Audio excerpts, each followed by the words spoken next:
Hello students, welcome to third session, part 1. In this session, we are going to discuss different pictures. Before going into that pictures, so what we have discussed in the last session, see, we have discussed what is a leaf jig, indexing jig, universal jig and vice jig. These things we have discussed in the previous session. So previous సెషన్లో మనము leaf jig గురించి, index jig గురించి, universal jig గురించి, vice jig గురించి నేర్చుకున్నాము. ఈరోజు ఏం నేర్చుకుంటామంటే ఇక్కడ చూడండి, these things we're going to learn in this today's session.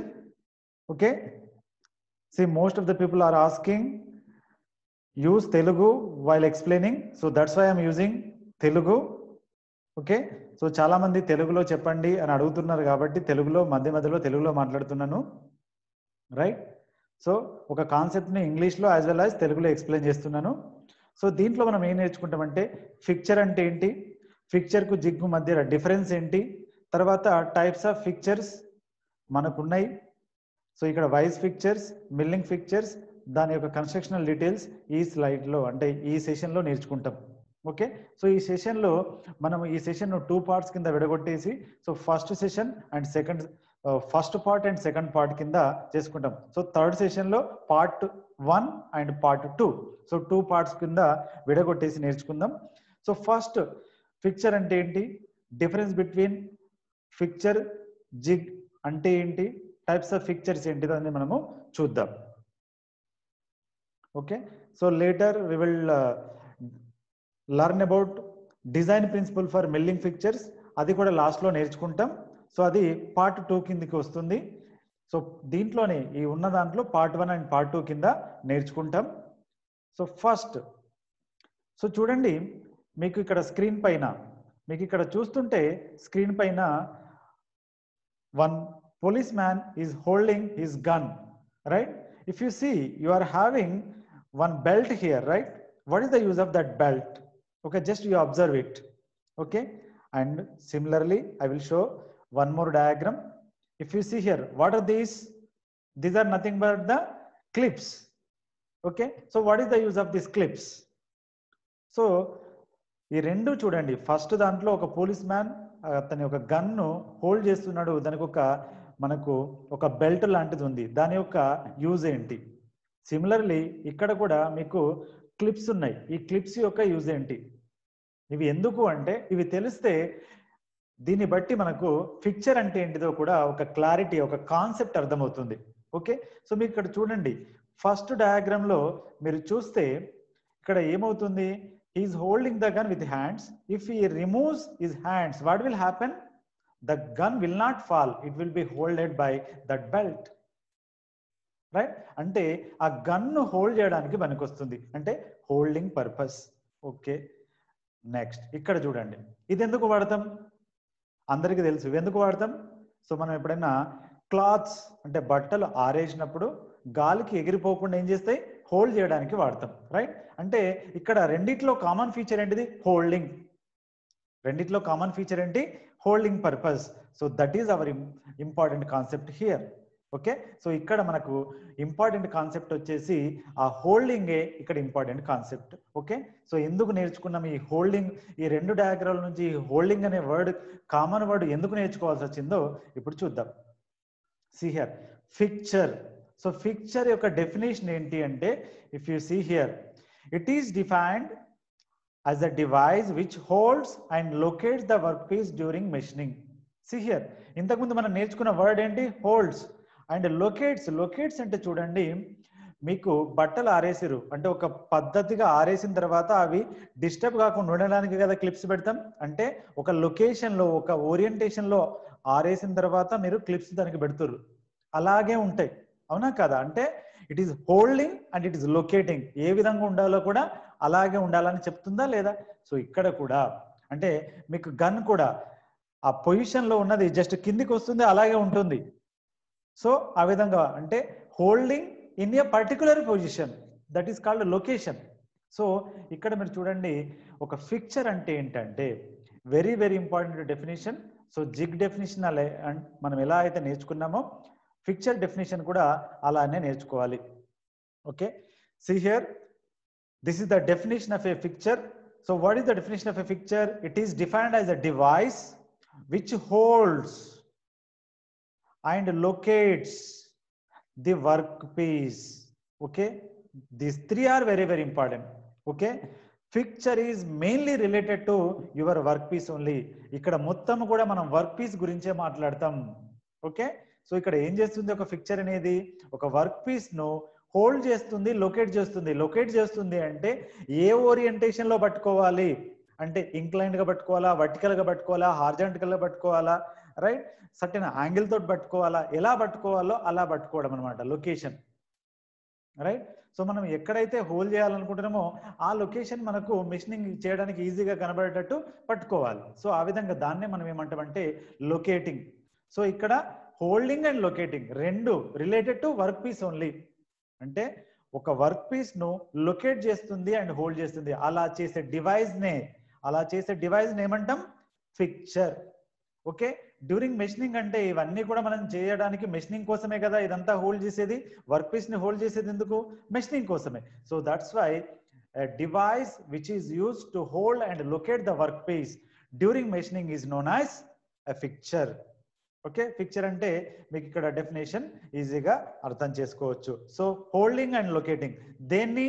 Work piece ని మాత్రమే. See here, next point.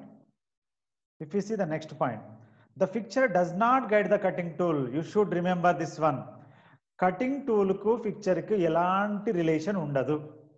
Okay, it will not guide. మీకు జిగ్ ఏం చేస్తుంది? కటింగ్ టూల్ ను గైడ్ చేస్తుంది. But your fixture will not guide. Fixture అనేది cutting tool ను guide చేయదు. A fixture is a work holding device which holds the work. అంటే fixture అనేది వర్క్ పీస్ ను హోల్డ్ చేసే డివైజే తప్ప కటింగ్ టూల్ ను ఎలాంటి రిలేషన్ మెయింటైన్ చేయదు. Okay, positions the work but does not guide and locate the position of the cutting tool. Only work piece ను మాత్రమే పొజిషన్ చేస్తుంది, అంటే లొకేట్ చేస్తుంది, హోల్డ్ చేస్తుంది. పొజిషన్ అంటే మీకు ఏ పొజిషన్ లో కావాలో ఆ పొజిషన్ లో హోల్డ్ చేస్తుంది. దాన్నే మనం ఏమంటాం? లొకేషన్. లొకేటింగ్. లొకేటింగ్ అంటే నీకు ఏ పొజిషన్ లో కావాలి? హార్జెంటల్ పొజిషన్ లో కావాలా, వర్టికల్ పొజిషన్ లో కావాలా, ఇంక్లైన్ పొజిషన్ లో కావాలా? సో ఏ పొజిషన్ లో సమ్ యాంగిల్ తోటి మీకు పొజిషన్ కావాలా? సో ఆ పొజిషన్ లో పెట్టేసిన తర్వాత అదే పొజిషన్ లో ఏం చేస్తుంది? హోల్డ్ చేస్తుంది. అలా చేసే డివైస్ ని ఏమంటాం మనం? Fixture, right. But it will not guide, it will not locate, it will not position. అంటే కటింగ్ టూల్ తోటి ఎలాంటి రిలేషన్ మెయింటైన్ చేయదు. అంటే కటింగ్ టూల్ కి మన ఫిక్చర్ కి సంబంధమే లేదు, right. So the setting of the tool is done by machine, adjustable setting block or slip gauges. మరి సార్ మీరు ఓన్లీ ఫిక్చర్ కటింగ్ టూల్ తో ఎలాంటి రిలేషన్ పెట్టుకోదంటుంది. సో కటింగ్ టూల్ ను మనం ఏ విధంగా లొకేట్ చేసుకోవాలి, ఏ విధంగా దాని యొక్క కటింగ్ టూల్ ను కంట్రోల్ చేయాలి అంటే కటింగ్ టూల్ ను కంట్రోల్ చేయడానికి మనకు వేరే ఇన్స్ట్రుమెంట్ వాడతాం. అవే ఇక్కడ చూడండి. The setting of the tool అంటే టూల్ ను సెట్ చేసుకోవడానికి. సో జిగ్స్ లో అలాంటి అవసరం రాదు, కానీ ఫిక్చర్ లో ఇది ఓన్లీ వర్క్ పీస్ కి రిలేటెడ్ కాబట్టి కటింగ్ టూల్ ను మళ్ళీ సెట్ చేసుకోవాలి అనుకుంటే మీరు ఏం చేయాలి అంటే machine adjustable setting block or slip gauges వాడాల్సి వస్తుంది. ఏమేమి వాడాలి? Machine adjustable setting block or slip gauges. అంటే వేరే ఇన్స్ట్రుమెంట్స్ తోటి మీరు టూల్ ని సెట్ చేసుకోవాల్సి వస్తుంది. ఎందుకంటే ఫిక్చర్ మీకు కటింగ్ టూల్ తోటి ఎలాంటి రిలేషన్ మెయింటైన్ చేయదు, దాన్ని ఏమీ పట్టించుకోదు. కాబట్టి what we have to do? You have to use machine adjustable setting block or slip gauges to set the cutting tool. So cutting tool ను సెట్ చేయడానికి మెషిన్ అడ్జస్టబుల్ సెట్టింగ్ బ్లాక్ కానీ slip gauges కానీ వాడాలి. Okay, so ఇది చూడండి. What is this one? Vice మనకు తెలుసు, right. It is a vice. ఈ వాయిస్ లో మనం జనరల్ గా ఎందుకు వాడతాం? వర్క్ పీస్ ని హోల్డ్ చేయడానికి, ఎటువంటి మూమెంట్ లేకుండా మనం మెషినింగ్ ఆపరేషన్ చేసేటప్పుడు వర్క్ పీస్ మూవ్ అవ్వకుండా స్టేబుల్గా ఉండడానికి, స్టేషనరీగా ఉండడానికి మనం హోల్డ్ చేయడానికి వైజ్ అనేది వాడతాం, right. So it is nothing but a fixture. Okay, so advantages of fixtures, very very important question. సో మనకి ఇప్పటివరకు నేర్చుకున్నాం డెఫినేషన్ ఆఫ్ అ ఫిక్చర్. అది చాలా ఇంపార్టెంట్, ఎగ్జామ్ లో అడుగుతాడు. Okay, definition of a fixture and definition of a jig, these are very very important. Okay, jig already నేర్చుకున్నాం, ఎప్పుడు ఈ రోజు ఫిక్చర్ నేర్చుకున్నాం. And one more thing, fixtures యొక్క అడ్వాంటేజెస్ ఏంటి, 3 మార్క్స్ అడగొచ్చు. Okay, because of this fixtures అంటే ఈజీగా వర్క్ పీస్ ను హోల్డ్ చేస్తుంది కాబట్టి ర్యాపిడ్ ప్రొడక్షన్, ఈజీగా ప్రొడ్యూస్ చేసుకోవచ్చు, ప్రొడక్షన్ అనేది పెరుగుతుంది, rapid production, the production time will be decreased. So production rate ఏమవుతుంది, పెరుగుతుంది. ఇంటర్చేంజబిలిటీ అంటే ఇప్పుడు ఇంతకుముందు మీకు ఒక వాయిస్ చూపించాను, దాంట్లో 20 mm పెట్టచ్చు, 30 mm పెట్టచ్చు, 40 mm పెట్టచ్చు. So interchangeability will be possible, అంటే సైజుని తగ్గట్టు మనకు అడ్జస్ట్ చేసుకునే అవకాశం కూడా ఉంటుంది. And heavy and complex shaped parts can be handled. Heavy parts ను కూడా మనము ఈ ఫిక్చర్స్ తో పట్టుకోవచ్చు. అండ్ కాంప్లెక్స్ షేప్స్ అంటే రెగ్యులర్ షేప్స్ కాకుండా ఇంట్రికేట్ షేప్స్ ఉన్న పార్ట్స్ ని కూడా మనం ఈ ఫిక్చర్స్ తోటి, అంటే స్పెషల్లీ డిజైన్డ్ ఫిక్చర్స్ తో మనం ఈ కాంప్లెక్స్ షేప్ ఉన్న పార్ట్స్ ను కూడా మనము ఏం చేయొచ్చు, ఈజీగా హోల్డ్ చేయొచ్చు. And partially ఆటోమైజేషన్ the machine tool, అంటే పార్షియల్ ఆటోమేషన్ అనేది ఇక్కడ పాసిబుల్ అవుతుంది. ఎందుకంటే ఈజీగా పట్టుకుంటుంది, ఈజీగా హోల్డ్ మనం రిమూవ్ చేయగలుగుతాం, ఈజీగా హోల్డ్ చేయగలుగుతాం. అంటే సో ఏమవుతుంది, ఆటోమేషన్ అనేది some portion of the machine will be automated అని మనం ఈజీగా చెప్పొచ్చు. సో దీన్ని చూడండి, ఒక స్కిల్ ఉన్న లేబరే, ఒక స్కిల్ ఉన్న వర్కర్ అవసరం లేదు. ఎందుకంటే మన ఫిక్చర్ అనేది అంత ఈజీగా మనము హోల్డ్ చేసేటట్టు డిజైన్ చేసుకుంటాం కాబట్టి ఒక normal worker as a normal labour కూడా ఈజీగా వర్క్ చేయగలుగుతాడు, saving in labour. Okay, so మనము ఒక మెషిన్ దగ్గర ఈజీగా హోల్డ్ చేయడానికి మనం ఈ ఫిక్చర్స్ పెట్టుకున్నప్పుడు ఏమవుతుందంటే నెంబర్ ఆఫ్ లేబర్స్ ను తగ్గించుకోవచ్చు. ఒక పనిచేసే లేబర్ ను కూడా అతనికి ఎక్కువ శ్రమ కలిగించకుండా మనం ఈజీగా లేబర్ ను సేవ్ చేయొచ్చు. అండ్ లేబర్ యొక్క ఎఫిషియన్సీని కూడా పెంచొచ్చు. And cost reduced, so number of productions పెరుగుతుంది కాబట్టి పర్ యూనిట్ కాస్ట్ అంటే ఒక్కొక్క దానికి అయ్యే కాస్ట్ ఏమవుతుంది, తగ్గిపోతుంది. ప్రొడక్షన్ రేట్ పెరగడం వల్ల ఒక్కొక్క దానికి అయ్యే కాస్ట్ ఏమవుతుంది, తగ్గిపోతుంది. So these are the advantages of using fixtures in the production. Very very important question, you can take star mark for this one, advantages of fixtures. So దీంట్లో నుంచి అట్లీస్ట్ ఒక 6 రాయాలి, 3 మార్క్స్ రావాలి అంటే. ఓకే, 6 ఈజీగా రాయగలుగుతారు. మీరు కాన్సెప్ట్ అర్థం చేసుకున్నారనుకోండి, ఈజీగా 6 రాయగలుగుతారు. Next, see here. If you see here, this is a jig and this is a picture. See the difference. Okay, ఇక్కడ చూడండి, మీకు ఇక్కడ వర్క్ ను హోల్డ్ చేసాం, వర్క్ ను లొకేట్ చేసాం. అండ్ ఇక్కడ చూడండి, మీకు కటింగ్ టూల్ అనేది I will show you. See, this is a jig and this is a picture. So ఇదేమో జిగ్, ఇదేమో పిక్చర్. ఓకే, సో ఇక్కడ జిగ్ లో చూడండి, this is your work piece, it is holded here. మీకు కావాల్సిన orientation లో, మీరు కావాల్సిన లొకేషన్ లో, అంటే ఏ విధంగా ఉండాలో ఆ విధంగా మీరు పొజిషన్ లో పెట్టుకుని ఏం చేశారు, హోల్డింగ్ చేసుకున్నారు, హోల్డ్ చేశారు. హోల్డ్ చేసిన తర్వాత చూడండి, ఇక్కడ హోల్డ్ చేయాలి కాబట్టి మీకు ఇక్కడ ఒక డ్రిల్ బుష్ ఉంది. ఆ డ్రిల్ బుష్ అనేది ఏం చేస్తుందంటే ఈ డ్రిల్ బిట్ ను కంట్రోల్ చేస్తుంది, అంటే కటింగ్ టూల్ ను కంట్రోల్ చేస్తుంది. ఇక్కడే హోల్డ్ చేయాలి అని, ఇక్కడే హోల్డ్ చేయాలి అని కంట్రోల్ చేస్తుంది. కానీ ఒక ఫిక్చర్ చూడండి, మీకు ఇది వర్క్ పీస్, ఇక్కడ మనం హోల్డ్ చేసుకున్నాం. హోల్డ్ చేసుకున్న తర్వాత చూడండి, దిస్ ఈజ్ యువర్ కట్టర్. ఈ కట్టర్ మూమెంట్ ను మన ఫిక్చర్ ఏ విధంగా కూడా మేనేజ్ చేయట్లేదు, ఏ విధంగా కూడా గైడ్ చేయట్లేదు. అంటే ఈ కట్టర్ మూమెంట్ ఇలా వెళ్ళాలి, అలా వెళ్ళాలి అని మన ఫిక్చర్ ఎక్కడ కూడా డిసైడ్ చేస్తలేదు. ఎందుకంటే ఇట్ ఈస్ ఇండిపెండెంట్ గా మూవ్ అవుతుంది. మన ఫిక్చర్ అనేది ఇక్కడ వరకే ఉంది. ఇక్కడ చూడండి, జిగ్ మాత్రం ఇక్కడ వరకు ఉంది. టూల్ ఏ విధంగా మూవ్ అవ్వాలో కూడా అదే డిసైడ్ చేస్తుంది. సో జిగ్ లో టూల్ మూమెంట్ ను కూడా మనం డిసైడ్ చేయగలుగుతాం, బట్ ఇక్కడ మాత్రం మనం టూల్ మూమెంట్ ను మనం కంట్రోల్ చేయలేం. సో దట్స్ వై జిగ్ అంటే ఏంటి, it holds the work piece, it positions the work piece, but also it guides the cutting tool, it guides the cutting tool. So that is the, అంటే it locates and guides the, అంటే ఇక్కడ hold చేయాలి అని locate చేయగలుగుతున్నాం.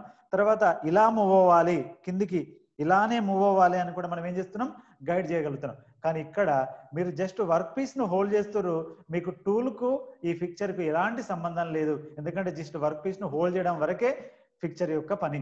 ఈ tool ఎలానా move అవ్వచ్చు, ఇలా move అవ్వచ్చు, పైకి మూవ్ అవ్వచ్చు, కిందికి మూవ్ అవ్వచ్చు, కొద్దిగా ఎక్కువ తక్కువ కూడా మూవ్ అవ్వచ్చు, ఎలా అన్నా మూవ్ అవ్వచ్చు. కాబట్టి మనకు టూల్కు ఈ ఫిక్చర్కి ఎలాంటి సంబంధం లేదు. That is the main difference between a jig and fixture. Okay, this is also very very important in the examination. ఇక్కడ చూద్దాం. This is very very important question. Okay, చాలా ఇంపార్టెంట్ క్వశ్చన్ ఇది. Difference between jig and fixture. Jig లో first point ఏంటిదంటే holds and locates the work. అంటే work piece ను locate చేస్తుంటే అంటే ఒక పొజిషన్ లో పెట్టేసి పట్టుకుంటుంది holds. And guides the cutting tool, cutting tool ను గైడ్ చేస్తుంది. దేంట్లో? జిగ్ లో. కానీ ఫిక్చర్ లో just holds the work but does not guide the cutting tool. Just work piece ను మాత్రమే హోల్డ్ చేస్తుంది, కటింగ్ టూల్ ను ఎలాంటి గైడింగ్ చేయదు. ఇది చూడండి, కన్స్ట్రక్షన్ లో అంటే తక్కువ వెయిట్ ఉంటుంది, లైటర్ ఇన్ కన్స్ట్రక్షన్, బట్ ఇది మాత్రం హెవీగా ఉంటుంది. అంటే హెవీ అంటే కన్స్ట్రక్షన్ లో హెవీగా ఉంటుంది అంటే వెయిట్ ఎక్కువ ఉంటుంది. Usually not clamped on to the machine table. Machine table కి అటాచ్ చేసి ఉండదు. మనం కూడా నేర్చుకున్నాం, మెషిన్ టేబుల్ కి అటాచ్ చేసి ఉండదు. But generally attached to the machine table or clamped to the machine table. Attached in the sense it is clamping will be done to the machine table, but whereas here in jig it will not be clamped to the machine table. Next point చూద్దాం. See, jigs are used on drilling, reaming, tapping and counter boring operations. So మనం ఇక్కడ general గా వాడే operations ఏంటిదంటే drill jigs కానీ, reaming jigs, tapping jigs. So ఇవన్నీ కూడా drilling, reaming, tapping or similar operations. Counter boring, all or similar operations, right? So ఇలాంటి వాటిలో మనం జనరల్ గా జిగ్స్ వాడతాం. అండ్ ఇప్పుడు ఫిక్చర్స్ చూడండి.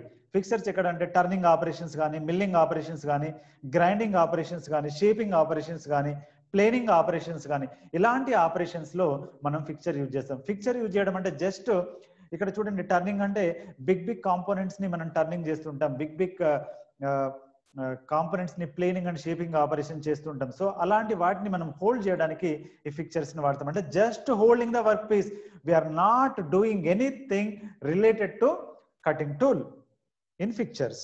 ఓకే, ఇది డిఫరెన్స్. సో చూడండి, జనరల్ గా fixtures are broadly classified into 2 types, vise fixtures and milling fixtures. So fixtures ని ఈ విధంగా మనం 2 విధాలుగా క్లాసిఫై చేయొచ్చు. టైప్స్ ఆఫ్ ఫిక్చర్స్ ని వైజ్ ఫిక్చర్స్ అని, మిల్లింగ్ ఫిక్చర్స్ అని. ఓకే, సో ఇది part 1 of this 3rd session. Okay, later we will go for the part 2.